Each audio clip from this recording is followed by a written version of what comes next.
Present జనరేషన్లో smart ఫోన్ల హవా కొనసాగుతోంది. చిన్నపిల్లల నుంచి పెద్దల వరకు అందరూ స్మార్ట్ ఫోన్లను యూజ్ చేస్తున్నారు. ఈ స్మార్ట్ ఫోన్లను యూజ్ చేసి నిత్యం సోషల్ మీడియాలోనే టైం స్పెండ్ చేస్తున్నారు. నిజానికి స్మార్ట్ ఫోన్లు రావడానికి ముందు సోషల్ మీడియా హవా అంతగా లేదని చెప్పాలి. కానీ ఎప్పుడైతే ప్రతి ఒక్కరి చేతిలోకి స్మార్ట్ ఫోన్లు వచ్చాయో అప్పటి నుంచి సోషల్ మీడియాలో అకౌంట్ ఓపెన్ చేసి అందులో ఇష్టం వచ్చినట్లు పోస్టులు పెడుతున్నారు. ఇలా సోషల్ మీడియాను యూజ్ చేసే వారిలో ఎక్కువ శాతం చిన్నపిల్లలే ఉంటున్నారు. అయితే చిన్నపిల్లలను సోషల్ మీడియాకు దూరంగా ఉంచాలనే ఉద్దేశంతో ఫ్లోరిడా గవర్నమెంట్ ఓ నిర్ణయం తీసుకుంది. చిన్నపిల్లల శ్రేయస్సు కోసం సోషల్ మీడియాకు చెక్ పెట్టింది.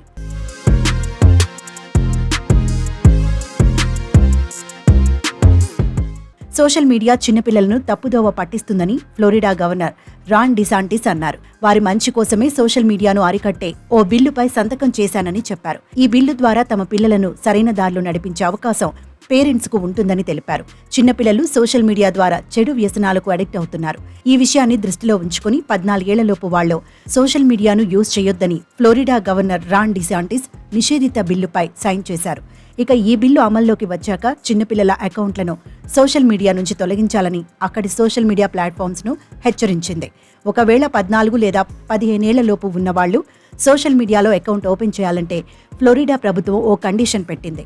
ఎవరైతే సోషల్ మీడియాలో అకౌంట్ ఓపెన్ చేయాలనుకుంటారో వారికి తల్లిదండ్రుల సపోర్ట్ ఉండాలి. అంటే పిల్లలు సోషల్ మీడియాను యూజ్ చేయాలంటే తల్లిదండ్రుల పర్మిషన్ తప్పనిసరిగా ఉండాలి. తల్లిదండ్రులు పర్మిషన్ ఇస్తేనే పిల్లలు సోషల్ మీడియాను యూజ్ చేయాలని ఫ్లోరిడా ప్రభుత్వం అనౌన్స్ చేసింది. ఒకవేళ తాము తీసుకున్న నిర్ణయాన్ని కంపెనీలు ఉల్లంఘించినట్లయితే $50,000 వరకు జరిమానా కట్టాల్సి ఉంటుందని తాజా బిల్లులో ఉంది. అయితే త్వరలోనే ఈ బిల్లు అమల్లోకి వస్తుందని ఫ్లోరిడా ప్రభుత్వం తెలిపింది.